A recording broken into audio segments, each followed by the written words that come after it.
Hey guys, what I want to do today is I want to talk about the concept of 3 R's. And the 3 R's really represent 3 points of investment or contact in the treatment process.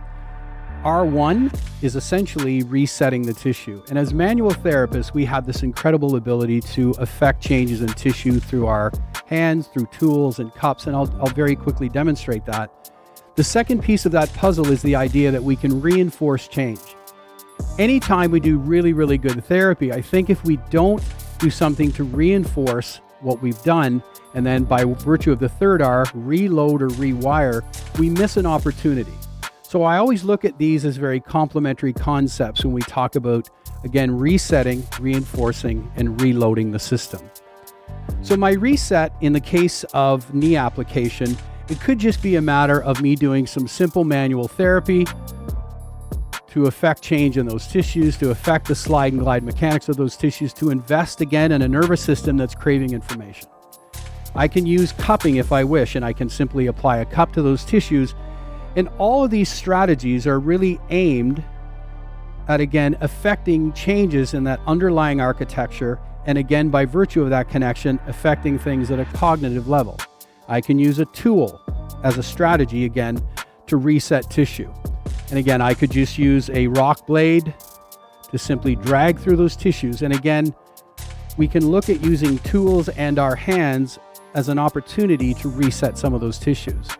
But I think what's really important is to understand then, in this particular instance, after I've done this work, I really want to do something to reinforce those changes. Can I reinforce what's happened during the treatment? And this is, I believe, where tape becomes really a big part of what we can do as therapists to reinforce the effects that have been garnered through treatment. So I'm going to take tape and I'm simply going to apply tape through the knee. So in the case of my patient, the individual is showing up with some pain.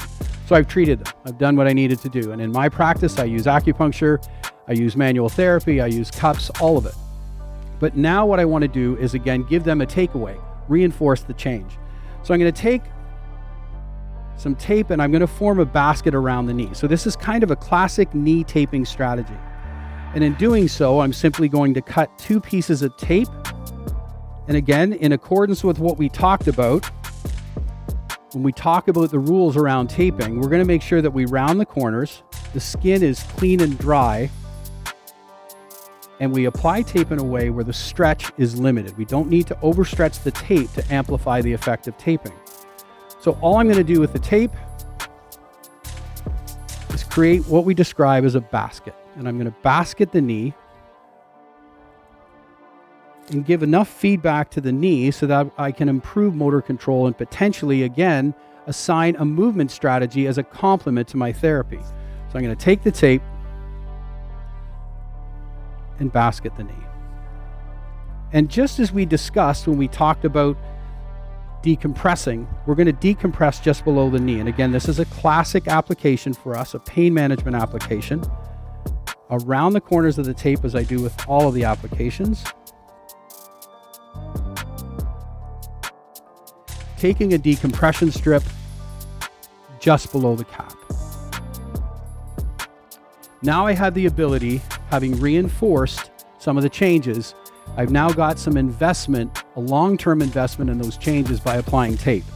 And now what we're going to do is look at a process, if it's knee pain, 2 simple exercises to essentially reload or rewire the system through a movement strategy.